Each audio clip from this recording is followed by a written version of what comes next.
Hello ಪ್ರೇಕ್ಷಕರೇ, welcome to another video. ಇಂದು ನಾವು ಗ್ಯಾಸ್ ಸಿಲಿಂಡರ್ ಬುಕ್ಕಿಂಗ್ ನಿಯಮ ಬದಲಾಗಿದೆ ಎಂಬುದರ ಸತ್ಯ ಅಸತ್ಯತೆಗಳ ಬಗ್ಗೆ ಸೋಷಿಯಲ್ ಮೀಡಿಯಾದಲ್ಲಿ ಓಡಾಡುತ್ತಿರುವ ಬಗ್ಗೆ ತಿಳಿದುಕೊಳ್ಳೋಣ. ಗ್ಯಾಸ್ ಬುಕ್ಕಿಂಗ್ ಸಮಯ ಬದಲಾಗಿದೆ ಎಂಬ ವದಂತಿಯನ್ನು ನಂಬಬೇಡಿ. ಹಳೆ ನಿಯಮಗಳೇ ಮುಂದುವರಿಯಲಿದೆ. ಅಕ್ರಮ ತಡೆಯಲು ಸರ್ಕಾರದಿಂದ 3004 ಕಡೆ ದಾಳಿ ನಡೆಸಿದೆ. ನಿಮ್ಮ ವಾಟ್ಸಪ್ ಅಥವಾ ಫೇಸ್ಬುಕ್ನಲ್ಲಿ ಗ್ಯಾಸ್ ಸಿಲಿಂಡರ್ ಬುಕ್ಕಿಂಗ್ ನಿಯಮ ಬದಲಾಗಿದೆ ಎಂಬ ಮೆಸೇಜ್ ಬಂದಿದೆಯೇ? ಉಜ್ವಲ ಯೋಜನೆಯವರಿಗೆ ಇಷ್ಟು ದಿನ, ಸಾಮಾನ್ಯ ಗ್ರಾಹಕರಿಗೆ ಅಷ್ಟು ದಿನ ಎಂದು ಯಾರಾದರೂ ಹೇಳುತ್ತಿದ್ದಾರೆಯೇ? ಹಾಗಿದ್ದರೆ ಸ್ವಲ್ಪ ತಾಳಿ. ಈ ರೀತಿ ಹರಡುತ್ತಿರುವ ಸುದ್ದಿಗಳ ಬಗ್ಗೆ ಕೇಂದ್ರ ಪೆಟ್ರೋಲಿಯಂ ಸಚಿವಾಲಯ ಈಗ ದೊಡ್ಡ ಸ್ಪಷ್ಟನೆಯನ್ನು ನೀಡಿದೆ. ಅನಗತ್ಯವಾಗಿ ಭಯ ಬಿದ್ದು ಪ್ಯಾನಿಕ್ ಬುಕ್ಕಿಂಗ್ ಮಾಡುವ ಮುನ್ನ ಈ ವರದಿಯನ್ನು ಪೂರ್ತಿ ಓದಿ. ಏನಿದು ಗೊಂದಲ? ಸತ್ಯಾಂಶವೇನು? ಕೆಲವು ದಿನಗಳಿಂದ LPG ರೀಫಿಲ್ ಬುಕ್ಕಿಂಗ್ ಸಮಯ ಬದಲಾಗಿದೆ ಎಂದು ಸುಳ್ಳು ಸುದ್ದಿ ಹರಡಲಾಗುತ್ತಿತ್ತು. ಉಜ್ವಲ ಗ್ರಾಹಕರಿಗೆ 45 ದಿನ ಹಾಗೂ ಇತರರಿಗೆ 25ರಿಂದ 35 ದಿನಗಳ ಮಿತಿ ಎಂದು ಹರಡಲಾಗಿತ್ತು. ಆದರೆ ಸರ್ಕಾರ ಇದನ್ನು ಖಡಾಖಂಡಿತವಾಗಿ ನಿರಾಕರಿಸಿದೆ. ಹಳೆಯ ನಿಯಮಗಳೇ ಈಗಲೂ ಜಾರಿಯಲ್ಲಿದೆ ಎಂದು ಸ್ಪಷ್ಟಪಡಿಸಿದೆ.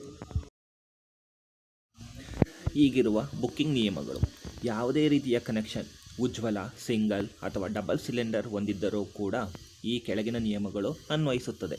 ನಗರ ಪ್ರದೇಶಗಳಲ್ಲಿ 2 ಸಿಲಿಂಡರ್ ಬುಕ್ಕಿಂಗ್ ನಡುವೆ 25 ದಿನಗಳ ಅಂತರ ಇರಬೇಕು. ಗ್ರಾಮೀಣ ಪ್ರದೇಶಗಳಲ್ಲಿ 2 ಬುಕ್ಕಿಂಗ್ ನಡುವೆ 45 ದಿನಗಳ ಅಂತರವಿರಬೇಕು.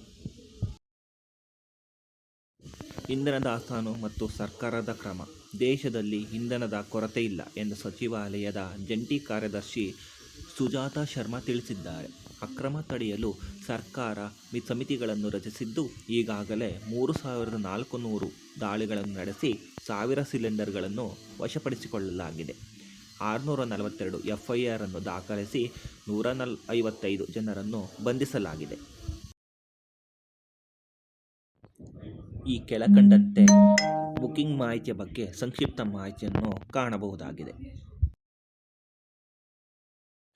ಸಾರ್ವಜನಿಕರು ಯಾವುದೇ ಭಯವಿಲ್ಲದೆ ಎಂದಿನಂತೆ ಬುಕ್ಕಿಂಗ್ ಮಾಡಬಹುದು. ಅಕ್ರಮವಾಗಿ ಸಿಲಿಂಡರ್ ದಾಸ್ತಾನು ಮಾಡುವ ವಿತರಕರ ವಿರುದ್ಧ ಸರ್ಕಾರ ಶೋಕಾಸ್ ನೋಟಿಸ್ ನೀಡಿದ್ದು, ಕಟ್ಟುನಿಟ್ಟಿನ ಕ್ರಮ ಜರುಗಿಸುತ್ತಿದೆ. ಪ್ರಶ್ನೆ 1. ಉಜ್ವಲ ಗ್ರಾಹಕರಿಗೆ ಪ್ರತ್ಯೇಕ ನಿಯಮ ಇದೆಯೇ? ಇಲ್ಲ. ಉಜ್ವಲ ಗ್ರಾಹಕರಿಗೂ ಸಹ ನಗರ ಮತ್ತು ಗ್ರಾಮೀಣ ಪ್ರದೇಶದ ಸಾಮಾನ್ಯ ನಿಯಮಗಳೇ ಅನ್ವಯಿಸುತ್ತವೆ. ಪ್ರಶ್ನೆ 2. ಸಿಲಿಂಡರ್ ವಿತರಣೆ ವಿಳಂಬವಾದರೆ ಏನು ಮಾಡಬೇಕು? ನಿಮ್ಮ ಗ್ಯಾಸ್ ಏಜೆನ್ಸಿಗೆ ದೂರು ನೀಡಬಹುದು ಅಥವಾ ಪೆಟ್ರೋಲಿಯಂ ಸಚಿವಾಲಯದ ಸಹಾಯವಾಣಿಗೆ ಕರೆ ಮಾಡಬಹುದು. ಅಕ್ರಮ ತಡೆಯಲು ಜಿಲ್ಲಾ ಮಟ್ಟದ ಸಮಿತಿಗಳು ಸಕ್ರಿಯವಾಗಿವೆ. ಸಿಲಿಂಡರ್ ಖಾಲಿಯಾಗುವ ಮೊದಲೇ ಬುಕ್ ಮಾಡುವ ಆತುರ ಬೇಡ. ಸೋಷಿಯಲ್ ಮೀಡಿಯಾದಲ್ಲಿ ಬರುವ ಇಂತಹ ಸುದ್ದಿಗಳ ಸತ್ಯಾಸತ್ಯತೆಯನ್ನು ಗ್ಯಾಸ್ ಏಜೆನ್ಸಿ ಅಥವಾ ಅಧಿಕೃತ ವೆಬ್ಸೈಟ್ನಲ್ಲಿ ಪರಿಶೀಲಿಸಿ. ಪೈಪ್ ಗ್ಯಾಸ್ ಸೌಲಭ್ಯ ಇರುವ ಕಡೆಗಳಲ್ಲಿ ಅದಕ್ಕೆ ಆದ್ಯತೆ ನೀಡಿ. ಇಂದು ಸಿಲಿಂಡರ್ ಕಿರಿಕಿರಿಗಿಂತ ಸುಲಭ ಮತ್ತು ಸುರಕ್ಷಿತ. ಇಂತಹ ಹಲವಾರು ಉಪಯುಕ್ತ ಮಾಹಿತಿಗಾಗಿ ನಮ್ಮ ಚಾನಲನ್ನು ಸಬ್ಸ್ಕ್ರೈಬ್ ಮಾಡಿ ಹಾಗೂ ಬೆಲ್ ಬಟನ್ ಒತ್ತಿ.